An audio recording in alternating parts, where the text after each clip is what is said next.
정제되지 않은 분노를 여러분들이 볼 수 있었으면 좋겠습니다. 그리고 이 분노에는 이 사회와 이 사회를 살아가는 사람들에 대한 애정이 들어있습니다. 이들이 보다 더 행복한 삶을 살기를 바라는 겁니다. 그렇죠?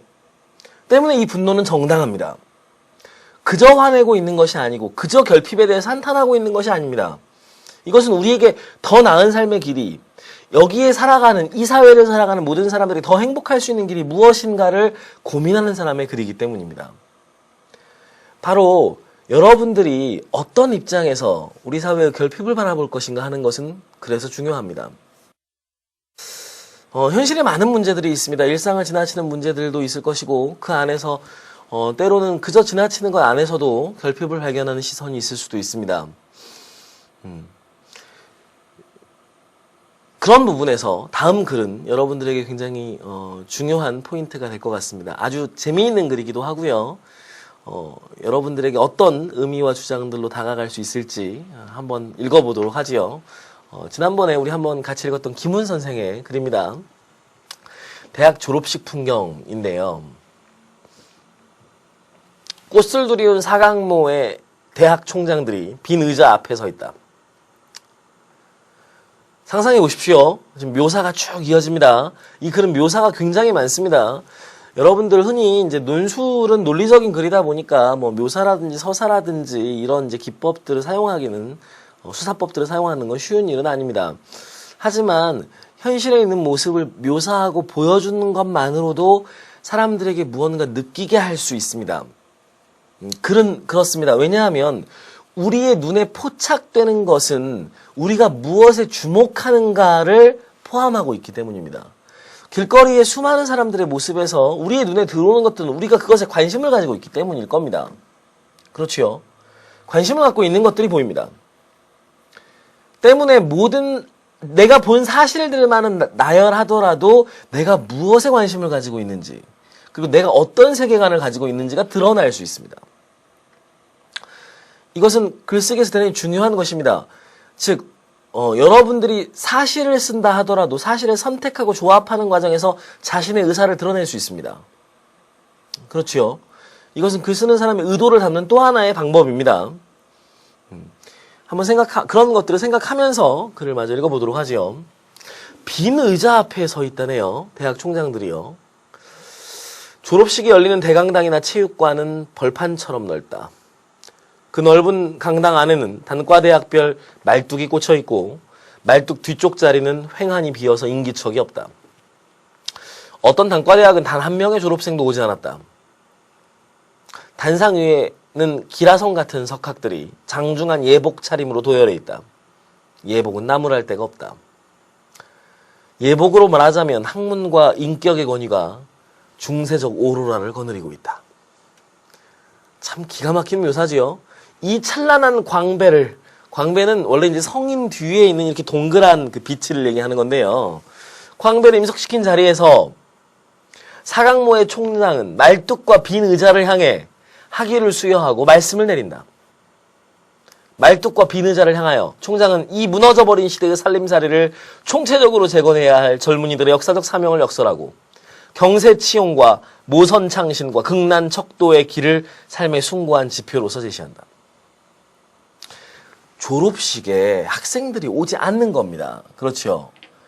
대학의 졸업식 풍경은 그렇습니다. 여러분들이 고등학생이기 때문에 혹시 언니나 뭐 형이나 뭐 오빠나 뭐 없는 사람들은 상상하지 못할 수도 있겠습니다만, 대학 졸업식은 큰 강당에서 함께 열리는데 그 공간에 가는 사람은 사실 거의 없습니다. 대부분 다 과사무실에서 졸업장을 받고, 그리고 식구들과 캠퍼스를 돌아다니며 사진을 촬영하고 음식을 먹으러 가는 것이 대부분이죠.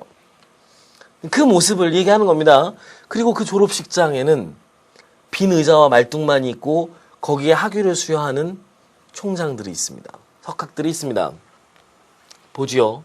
말씀을 내릴 때 총장 사강모의 꽃술은 흔들리는데, 이 부분은 마치 니체의 짜라투스트라를 어떻게 말했다를 뭐랄까요, 패러디하고 있는 것처럼 느껴지는데요. 흔들리는 꽃술 사이로 횡한 졸업생석의 말뚝과 빈 의자를 바라보면서 총장과 단상의 석학들은 무슨 생각을 하고 있는 것일까? 얼마나 참담할까요? 수년을 가르쳐서 아이들을, 학생들을 제자들을 졸업시키는 자리에 제자들은 찾아오지 않는 이 사태가 총장과 석학들에게는 어떻게 느껴질까요? 생각해 보십시오.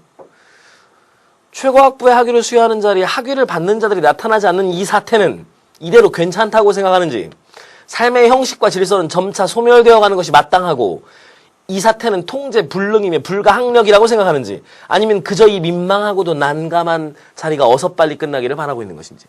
여러분, 이 글 지금 굉장한 만연체입니다. 하지만 글 읽는 호흡이 하나도 흐트러지지 않습니다. 정말 명문장이지요. 여러분들이 논술에서 이런 문장을 쓰기는 힘들 겁니다. 하지만 주목해서 볼 필요가 있습니다. 주목해서 봐야 되는 건 글 읽는 사람의 호흡을 일일이 다 고려했다는 겁니다. 그렇죠? 저절로 읽히듯이 읽힙니다. 이 난감한 상황, 이거 뭔가 삶의 질서가 무너져버린 거 아니냐라고 문제를 제기하고 있는 겁니다.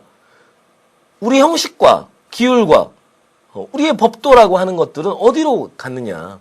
그런 사회적인 공공적인 의미 없이, 공식적인 의미 없이 우리의 사회의 질서는 이대로 괜찮은 것이냐라고 묻고 있습니다. 사실 이 글을 읽기 전까지 선생님도 생각해보지 않았던 문제였던 것 같습니다. 어쩌면 당연하게 대학 졸업식은 그런 것이려니 라고 생각했고, 그 안에 있는 우리의 결핍에 대해서 고민해 본 적은 없었던 것 같습니다. 그 안에, 어쩌면 당연해 보이는 그 풍경 안에 우리에게 무엇이 없는가, 그리고 왜 그것은 잘못된 일인가, 왜 그것은 나에게 무언가 잘못되었다는 느낌을, 무언가 분노에 가까운 느낌을 들게 하는가에 주목해야 글을 쓸 수 있는 겁니다. 그렇죠? 당연한 것을 의심만 하는 것이 아니라 그 안에서 결핍된 것이 무엇인가를 발견하는 시선이 오늘 강의의 포인트입니다. 장안의 온갖 잡상인들은 졸업식 날에 대학 캠퍼스로 몰려든다. 꽃장사들은 꽃을 사는 사람보다 더 많아 보인다. 꽃장사들은 아침부터 캠퍼스 안에 목 좋은 곳에 좌판을 깔고 포진한다. 떡볶이, 라면, 사발면, 쫄면, 우동, 햄버거, 핫도그, 누룽지, 뻥튀기, 팝콘, 닭다리, 오징어구이, 군밤, 은행구이, 번데기, 호빵, 어묵구이, 소세지구이, 햄구이, 호박엿, 닭꼬치구이, 닭똥집 볶음. 이것은 닭똥집이 아니라 닭모래주머니다. 그런데도 다들 이걸 한사코똥집이라고 그러면서 사먹는다. 군만두, 꿀차, 인삼차, 꼬치구이, 수소풍선, 솜사탕, 필름 장사들이 손수레를 밀고 캠퍼스 안으로 들어와 양지 쪽을 다투느라고 고함을 지르고. 정말 긴 문장입니다. 그렇죠? 이 수많은 열것법 안에 이 졸업식 날 캠퍼스가 난장판이 되어 있다는 사실이 느껴집니다. 그렇죠? 그 호흡이 혹시라도 읽는 호흡이 지칠까봐 중간에 가로 열고 이런 재밌는 문구 하나도 삽입해 놓습니다. 읽는 사람을 배려하는 글쓰기를 하고 있는 겁니다. 그렇죠? 보죠.